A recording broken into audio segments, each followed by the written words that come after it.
28,000 years before Christ, when ice sheets covered half the world and mammoths thundered across frozen plains, a young woman named Kara watched her infant nephew slowly starve. The boy's baby teeth could not tear the tough, stringy mammoth meat that sustained the tribe, and his mother's milk had dried up in the harsh winter. Now, here is what you need to understand about Kara's position. She herself occupied the lowest rung of her tribe's hierarchy. A childless woman of 20 summers, neither blessed with beauty nor strength, she always received the toughest, most gristled portions that took hours of exhausting chewing to swallow.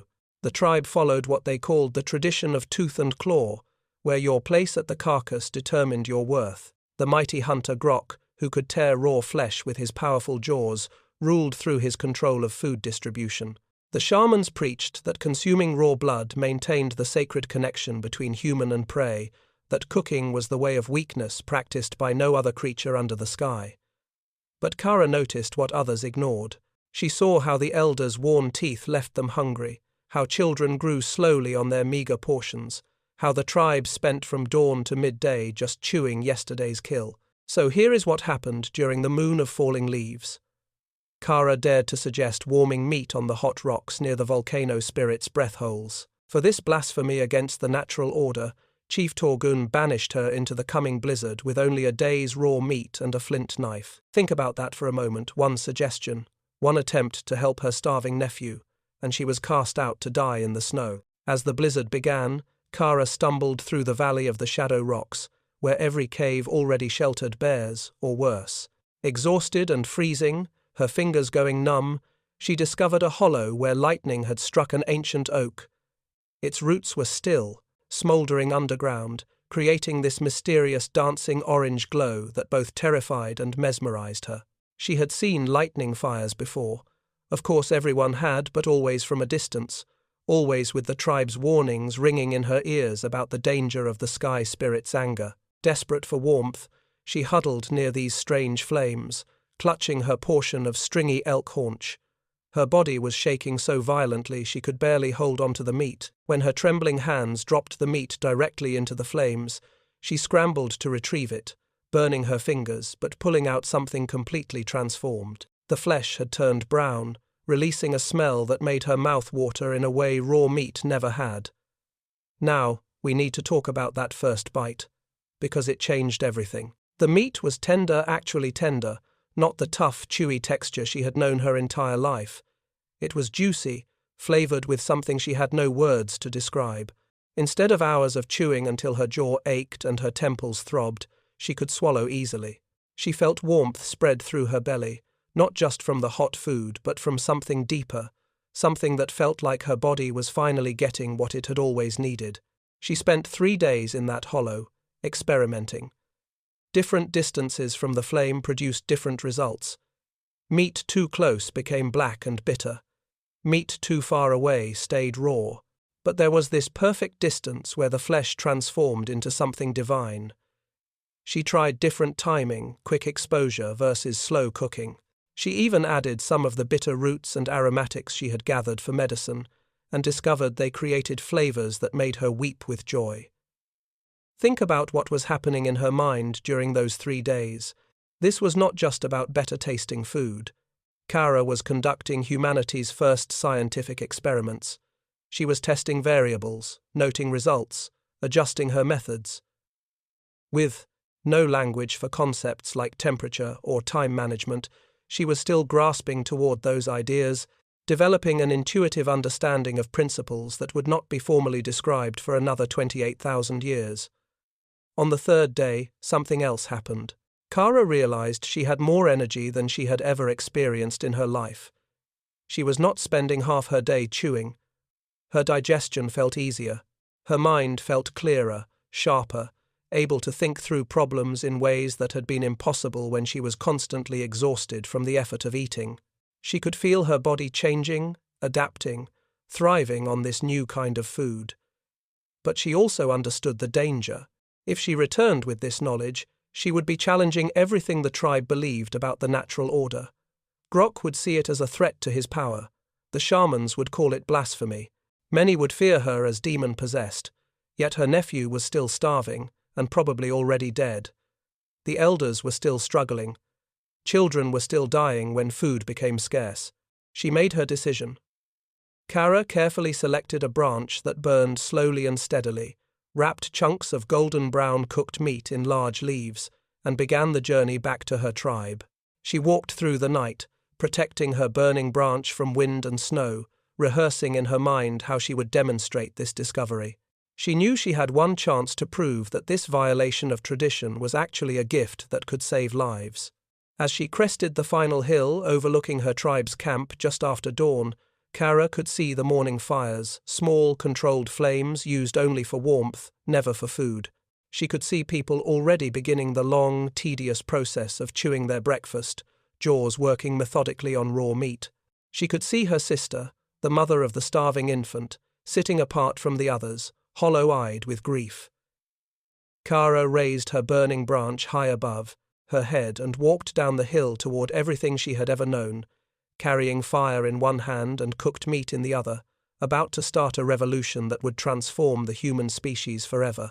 She did not know it then, but in her simple act of refusing to accept that humans must forever gnaw raw meat in cold darkness, she was giving our ancestors the biological and social foundation for everything that would follow: language, art, civilization itself.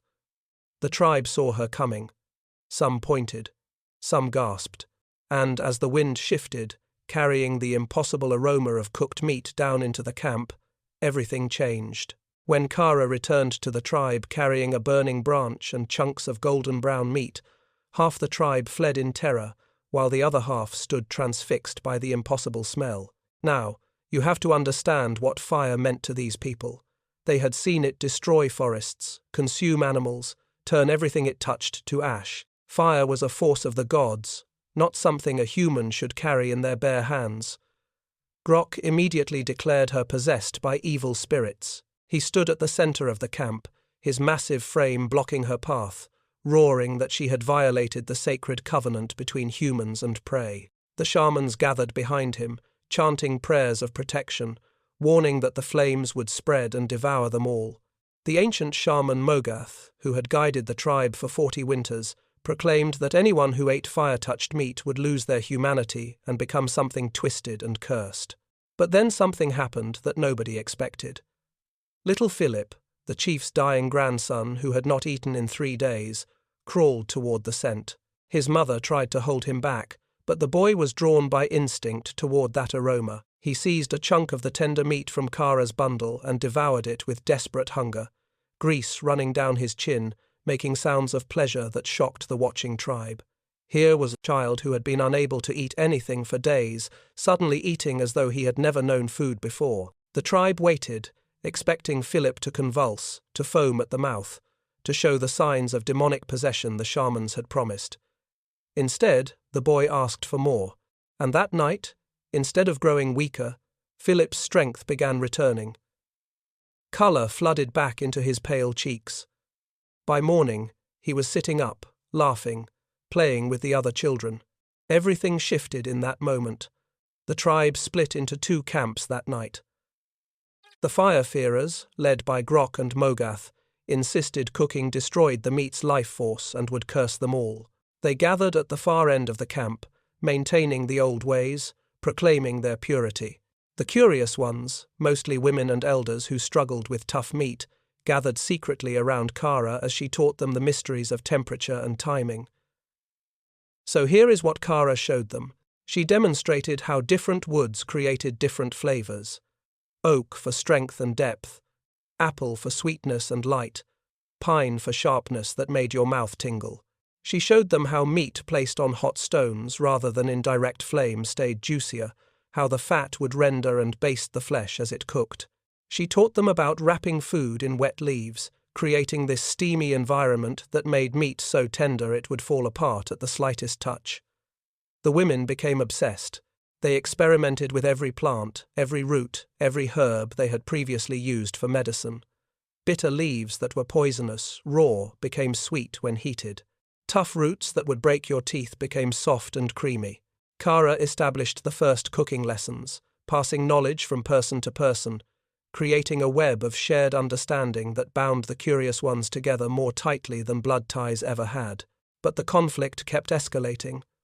Grok saw his power eroding with every person who joined Kara's circle. Hunters, who had always followed him, started questioning whether strength of jaw should really determine who ate first. The elders who Grok had pushed aside were suddenly valued for their knowledge of plants and seasons. Even worse, the children were growing stronger on cooked food, developing faster, while the fire-fearers' children remained small and struggled.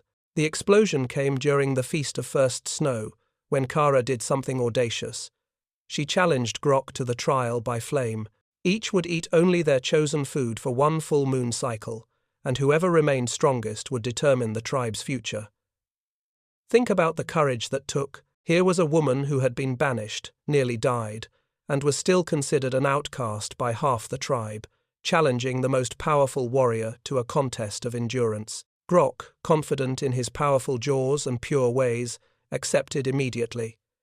He laughed at her. This small woman who thought her demon-touched tricks could match his natural strength. For the first week, he seemed to prove his point. He tore through raw haunches with ease, while Kara quietly prepared her cooked portions. The fire-fearers celebrated, certain that the old ways would triumph. But as days passed, something changed. Grok spent increasing hours chewing, his jaw muscles cramping, his face twisted with effort. His digestion became sluggish. He was eating enormous quantities of meat but seemed to get little benefit from it. His body was working so hard to process the raw flesh that he had no energy for anything else. Kara, eating the same amount of meat cooked, had energy to spare. She gathered herbs. She maintained multiple fires, experimenting with new techniques. She taught her growing circle of followers, refining her methods, discovering new possibilities. She was not just surviving, she was thriving. By the 10th day, the difference was visible to everyone. Grok's eyes had sunken. His muscles, though still massive, seemed to lack their usual power. He moved slowly, conserving energy. By the 20th day, his gums bled from the constant chewing, and he could barely swallow. His pride kept him going, but his body was failing. Kara had discovered something profound, though she had no words for it. Cooking broke down the meat's toughness before it even entered your body, doing the work that your jaw and stomach would otherwise have to do. It released nutrients that raw meat locked away. It made the calories more available, more usable.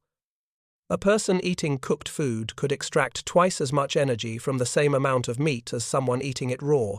On the final night of the trial, when Grok collapsed from exhaustion and malnutrition despite eating twice as much meat as Kara, Chief Torgun made the hardest decision of his life. His grandson Philip stood beside him, healthy and strong on cooked food. His mother, Torgun's daughter, had been transformed by learning to cook. The old ways had kept them alive, but these new ways promised something more than survival. Chief Torgun declared the old ways dead, but this victory came with complications nobody had anticipated. Neighboring tribes, seeing the smoke signals and smelling the impossible aromas carrying on the wind, began planning raids to steal the secret of fire-touched meat. They sent scouts who watched from the ridges, trying to learn the techniques. Some sent warriors to capture the firekeepers, but Kara was brilliant. She taught cooking exclusively to women and elderly firekeepers, ensuring that any tribe wanting the secret had to negotiate rather than simply raid and pillage. You could steal meat, but you could not steal knowledge that lived in people's hands and minds. A warrior could kill and take, but he could not make food sing the way these women could. She established the Circle of Flames, humanity's first teaching system, where knowledge passed from mother to daughter through songs that encoded temperatures, timing, and seasoning secrets. The songs seemed simple, but they contained layers of meaning that only revealed themselves through practice and patience. Within 3 seasons, 17 tribes had joined the Alliance of the Hearth, united not by conquest, but by the shared ritual of the evening meal. The revolution had begun, and there was no going back. 5 winters after the first cooked meal, human society had transformed beyond recognition. Permanent settlements sprouted around eternal flames that families guarded day and night. Think about what this meant for the first time in human history.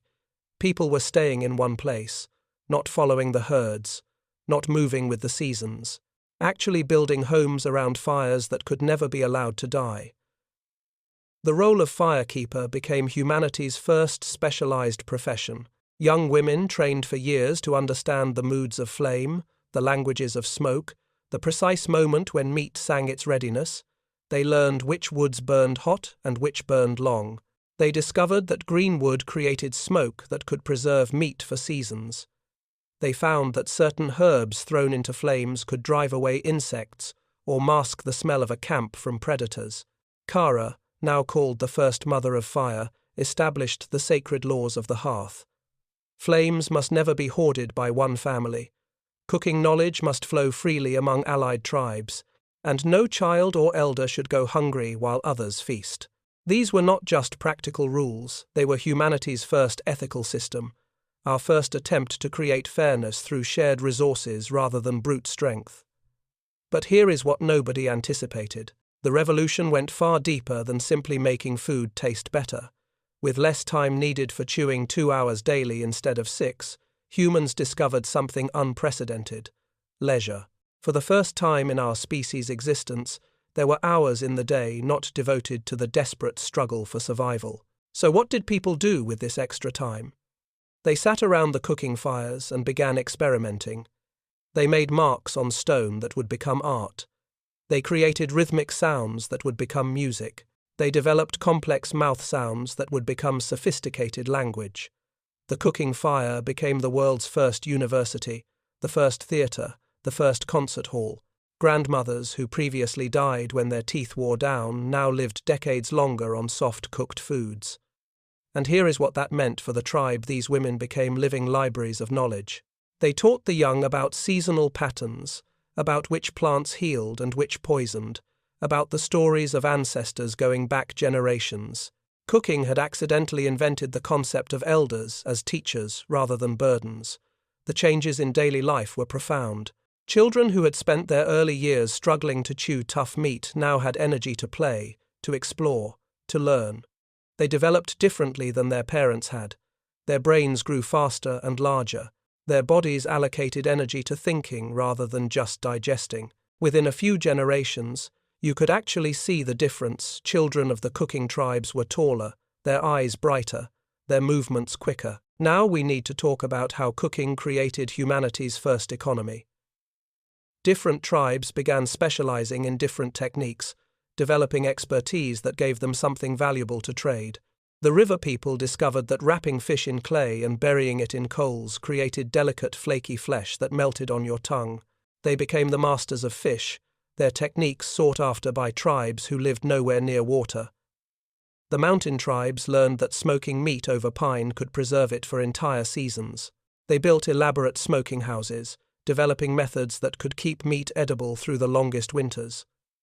Suddenly, starvation during lean months became less likely. You could prepare during times of plenty for times of scarcity. The plains hunters made perhaps the most surprising discovery. Organ meats, hearts, livers, kidneys, had previously been too tough or bitter to eat raw. Most tribes threw them away or fed them to dogs. But when roasted with wild onions and salt from dried lake beds, these organs became delicacies. They were rich, complex, deeply satisfying in ways that muscle meat could never be. The plains hunters became wealthy trading these delicacies to other tribes. Trade routes emerged not for tools or hides but for flavors. Precious salts carried from the sea, aromatic herbs from mountain valleys, fermented pastes that added depths previously unimaginable. Tribes that had once competed for hunting grounds now cooperated because the fish specialist needed the salt trader, who needed the herb gatherer, who needed the meat smoker. Cooking had created interdependence, but the most profound change was invisible, happening inside human bodies themselves. Children raised on cooked food grew differently than their raw food-eating ancestors. The energy previously spent on digestion now fueled thought and creativity. Their brains developed faster, making connections that would have been impossible on a raw diet. The physical changes were remarkable. Jaws became smaller and more delicate, no longer needing the massive muscles required for tearing raw meat. But here is what made that possible: the skull could now devote more space to the brain case. The very shape of the human head was changing, becoming more rounded, with a higher forehead to house an expanding brain. The human gut shortened by a third over just 10 generations. Raw meat requires long intestines to extract maximum nutrition. Cooked food delivers its nutrients so efficiently that the body could simplify its digestive system. That saved enormous amounts of energy that got redirected to the brain. Scientists today call this the expensive tissue hypothesis. The brain is metabolically expensive, requiring huge amounts of energy to operate. Before cooking, humans could not afford both a large gut and a large brain. Cooking solved this problem by making the large gut unnecessary. Within 10 generations, humans eating cooked food had become physically different creatures from their raw food ancestors. Think about what this means. Cooking was not just a cultural innovation, it was literally rewriting the human genome toward intelligence over physical power. The children of the cooking tribes were becoming a new kind of human, one whose survival depended more on cleverness than strength, more on cooperation than dominance, more on knowledge than instinct. Kara saw this transformation happening around her fires. She watched children solving problems in ways their parents never could. She listened to the increasingly complex songs and stories people created. She observed the elaborate social structures emerging as people specialized in different skills. Cooking had not just fed humanity, it had freed humanity to become something more than clever animals struggling in the cold. By her 40th winter, Kara's grey hair and worn hands were honored throughout the alliance of the hearth. Young firekeepers came from distant tribes to learn from her, sitting at her feet as she demonstrated techniques and shared the philosophy behind the sacred laws. She had become humanity's first teacher in the formal sense, passing down not just skills but wisdom. The revolution around the hearth had transformed everything: food, society, the human body itself, and it was only beginning. 25 winters after her discovery, Kara faced her greatest challenge. As the long winter descended, a mini ice age that threatened to extinguish every flame across the northern lands. The signs had been building for months. Summers grew shorter, winters arrived earlier and stayed longer. Snow fell in seasons when flowers should have bloomed. And then the glaciers began advancing like frozen armies, grinding forward day by day, unstoppable and merciless. Maintaining fires in the constant snow and wind became nearly impossible. Wood stayed wet. Wind howled through even the most sheltered camps. Ice formed on everything, even inside the caves where fires burned. Tribes that had grown dependent on cooking faced a horrifying reality without fire. They would not just lose their food preparation methods. They would lose the warmth that kept them alive in temperatures that dropped lower than anyone had ever experienced. Kara, now grey-haired but still fierce, made a decision that required abandoning everything the Alliance of the Hearth had built. She organized humanity's first great migration, leading 30 united tribes toward lands where the sun still held power. They would travel south, following the retreating warmth, carrying their fires with them across thousands of miles of frozen wasteland. Now, here is what made this possible. The cooking tribes had developed something their ancestors never had the ability to plan ahead. They dried and smoked enormous quantities of meat. They gathered every root and grain that would survive the journey. They created containers from animal bladders and woven grasses to carry embers wrapped in moss. They had become people who could think seasons ahead instead of just days. The journey became legend. Fire carriers ran in relay teams, passing burning torches hand to hand across frozen rivers and through blinding blizzards. Each runner knew that dropping the flame meant death for everyone behind them. So they ran until their lungs burned and their legs collapsed, then passed the torch to the next runner, who continued the desperate race against cold and darkness. When winds threatened to kill the flames, people formed human shields with their own bodies, protecting the precious embers even as frostbite blackened their fingers and faces. They sacrificed themselves so that others might carry fire forward. This was something new in human experience, individuals willingly dying so that the community and its knowledge could survive. 3 times the fires nearly died completely. The first was when crossing the Great Ice Bridge, a frozen river that stretched wider than anyone could see. The wind there howled with such fury that torches were ripped from runners' hands.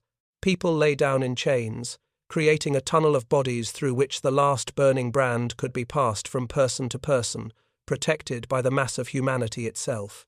The second near extinction came during the month of darkness when the sun never rose. The psychological impact was crushing. People began to believe they had angered the gods, that the sun would never return, that they were marching toward oblivion. Depression spread like disease. Fires were neglected. Some people simply lay down in the snow and refused to continue. But Kara kept them moving. She sang the old teaching songs.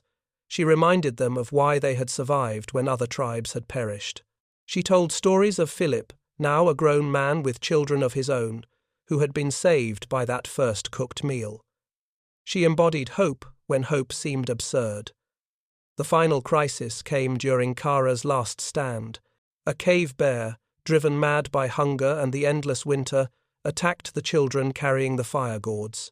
These gourds, made from hollowed squash and lined with clay, held coals that could be breathed back to life when wood was found. They were humanity's insurance policy, the backup when all the torches went out. Kara threw herself between the bear and the children. She was 60 winters old, ancient by the standards of her time, but she fought with everything she had. She used her fire-hardened walking stick as a spear, jabbing at the bear's eyes and nose. She screamed to draw its attention away from the fleeing children. She knew she could not win, but she could buy time. The bear's claws opened her from shoulder to hip. As she fell, the last fire gourd tumbled from a child's terrified hands, rolling across the ice. Her daughter, Lyra, who had been fighting beside her, caught that gourd as it fell from her mother's dying hand. Kara's last act was to whisper the old teaching song about breathing life into embers, her bloody lips moving even as her eyes dimmed. Lyra knelt in the snow beside her mother's body and breathed into the fire gourd with gentle persistence, exactly as she had been taught 25 winters before. The coal inside glowed brighter. A thin stream of smoke rose. By the time the men arrived and drove off the wounded bear, Lyra had coaxed the ember into flame using dried moss from her pouch. The fire lived. Kara's sacrifice had not been in vain. But here is what the migration proved beyond Kara's sacrifice. It demonstrated cooking's ultimate power. It made humans unstoppable. Cooked food allowed people to digest plants previously poisonous when raw, opening entire continents for colonization. Every new land they entered offered new plants to experiment with, new animals to cook, new possibilities to explore. The ability to cook enabled humans to live in frozen wastelands by extracting maximum calories from scarce food. While raw food-eating animals starved when their usual prey disappeared, cooking humans could eat bark, roots, insects, anything that could be rendered edible through heat and preparation. Most remarkably, cooking created what the shamans called the spirit of sharing, the communal meal that turned strangers into allies, enemies into friends, and separate tribes into unified peoples. Every night of that terrible migration, when they stopped to rest, people gathered around the fires to cook and eat together. Those meals were what kept them human when the world seemed intent on reducing them to frozen corpses. By the time Lyra's grandchildren spread cooking fire across the great southern continent, the transformation was complete. Every human culture developed its own mythology about the first fire mother. Sometimes she was a gift from sky gods. Sometimes she was knowledge stolen from the underworld.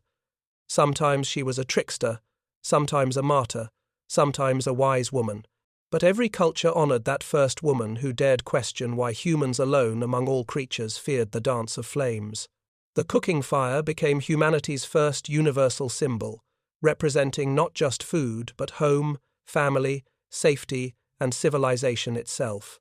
You could travel to lands where people spoke incomprehensible languages, wore strange clothes, and followed customs you did not understand. But if they had a cooking fire, you knew you could find common ground. The shared meal transcended every barrier humans would ever create between themselves. The story ends not with Kara's death, but with her infinite multiplication. Every person who ever stood over a cooking fire, from that first roasted root to the last meal that will ever be prepared, carries forward her revolution. In making food twice as delicious, she had given humanity something immeasurably greater: the biological and social foundation for becoming Earth's dominant species. Cooking provided the energy to develop art and language. It gave humanity the longevity to accumulate wisdom across generations. It created the shared ritual that turns mere survival into culture. Every meal cooked, every recipe shared, every family gathered around food continues the 28,000-year-old revolution that began when one outcast woman refused to accept that humans must forever gnaw raw meat in the cold darkness. Tonight, when you sit down to dinner, you are part of that revolution. The food on your plate represents not just sustenance, but the accumulated knowledge of thousands of generations, each one building on what came before. Every technique, every flavor combination, every way of preparing food is a gift, passed down through time from that first brave woman who dropped her meat into the flames and decided to taste what happened. That is the power of cooking. That is Kara's legacy. And that is how one woman's desperate act of survival became the foundation of human civilization itself.